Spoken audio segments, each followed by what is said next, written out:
குடும்பத்தினுடைய ஆசை, சமூகத்தினுடைய ஆசை, நிர்வாகத்தினுடைய ஆசை தான் நிறைவேற்றப்படும் என்றால் அல்லாஹுடைய தூதரை அல்லாஹ் கண்டிக்காமல் விட்டிருக்க வேண்டும்.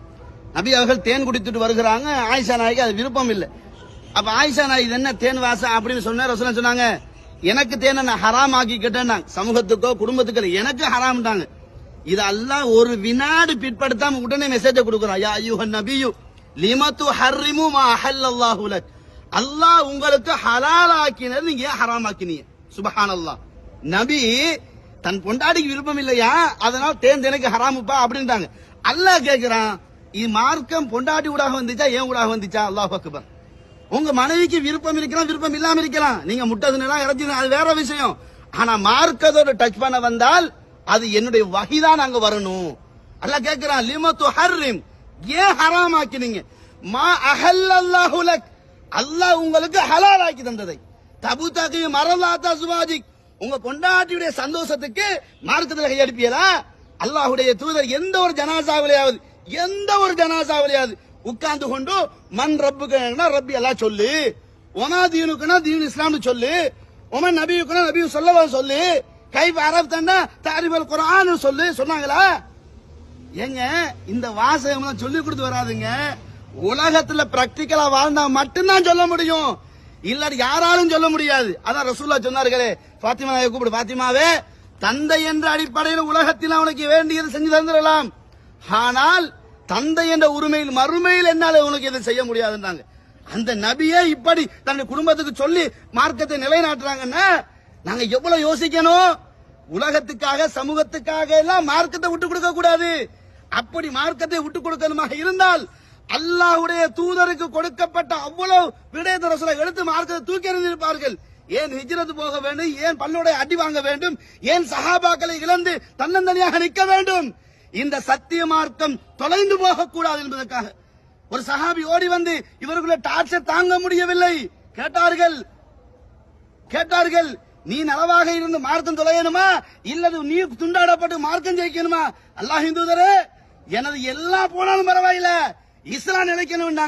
அந்த மாமனிதர்கள் நாளை மறுமையில் வந்து நீ எப்படியா சொல்லிக் கொடுத்தீங்க கேட்டா எந்த முகத்தை வச்சு நாங்க பதில் சொல்ல போறோம்? அதனால இங்க வந்துகிட்டு நீங்க செய்ய வேண்டிய ஒரே ஒரு வேலை, இந்த தாயுடைய உரிமைக்காக நீங்க துஆ செய்யுங்க. அது வேண்டிய டைம் எடுக்கலாம், அரவல ஒரவல எவ்வளவு நீங்க எடுக்கலாம், யாரும் தடை கிடையாது.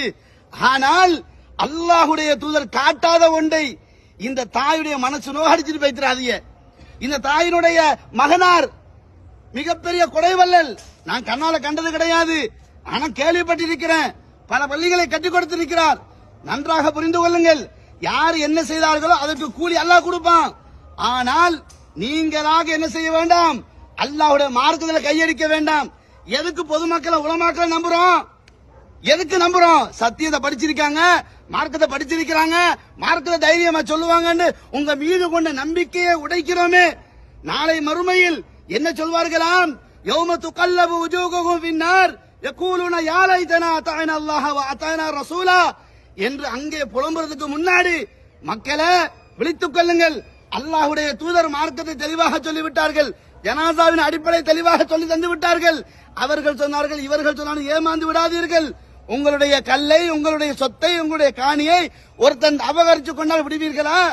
இதை விட உயிரை விட மேலானது இஸ்லாம் மார்க்கம். ஏகத்துவம் உயிரை விட மேலானது. அதுல ஜாக்கிரதை இருந்துக்குவோம். அதனால மார்க்கத்தில் இல்லாத செய்யாதீங்க, உள்ளதை முடிந்த வரைக்கும் செய்யுங்க. பத்தக்குள்ளாக மஸ்ததாத்தும், சக்திக்கு ஏற்பதான்.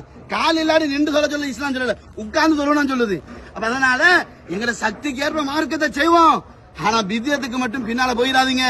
பிதியத்துக்கு பின்னால போனீங்க உங்க நல்ல அமல் நாசமாவி மறுமையில் மிகப்பெரிய ஒரு தோல்வி, மிகப்பெரிய ஒரு கை சேதம், கேவலம்.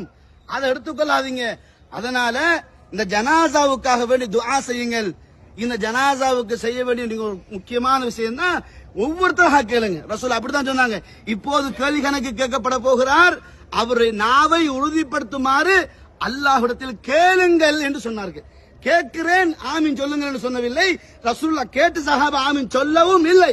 சவாலாக சொல்வேன், ஒரு பலவீனமான ஹதீஸ் உலகம் அழியும் வரைக்கும் நான் சவால் விடுவேன், கொண்டாந்து காட்டுங்கள் ஏலும் என்றால் முடியாது. இல்லை, ஏன் ஊர் வழக்கம் உலக வழக்கம். மார்க்கம் ஸ்டாண்டர்ட் ஆனது, லோக்கல் கொள்கை கிடையாது மார்க்கத்துல. அதை புரிஞ்சுக்கங்க. அத மாதிரி வாழுங்க. அல்லாஹு தஆலாவுடைய மார்க்கத்தை பாதுகாத்தா அல்லாஹ் ஜன்னத்துல் ஃபிர்தௌஸை தருவான். மார்க்கத்தை விச்சீங்க, வலா தஷ்தரு பி ஆயாதி ஸமனன் கலீலா, உலக சொந்த லாபத்துக்காக, சின்ன லாபத்துக்காக மார்க்கத்தை வித்து விடாதீர்கள். விற்க வேண்டாம் உலமாக்களே, அல்லாஹ்வை பயந்து கொள்ளுங்கள், மார்க்கத்தை நிலையாக நில்லுங்க. ரிஸ்க் அவன் கையில், பணக்காரன் கையில அல்ல ரிஸ்க கொடுக்கல, பாப்பா கையில அல்ல ரிஸ்க கொடுக்கல, அவன் பொறுப்படுத்திருக்கான். என் மௌத்து வரைக்கும் அவன் எனக்கு ரிஸ்க் தருவான். அந்த நிலையாக நிற்போம், அதுல தைரியமா வழிப்போம், மார்க்கத்துக்காக வேண்டி வாழ்க்கையை கொடுப்போம், மார்க்கத்துக்காக வேண்டி சத்தியத்துக்காக வேண்டி தோல் கொடுப்போம். அப்படி கொடுக்கக்கூடிய சமூகமாக அல்லாஹ் நம் அனைவரை ஒன்று சேர்ப்பானாக. இந்த தாய்க்காக வேண்டி ஒவ்வொருத்தரும் மனத்தை திறந்து துஆ செய்துவிட்டு செல்லுமாறு அன்பாக கேட்டுக்கொள்கிறேன். ஹாதா இல்மி வல் இல்மு இன்தல்லாஹ் வஸ்தக்ஃபிருஹு இன்னஹு லகஃபூருர் ரஹீம்.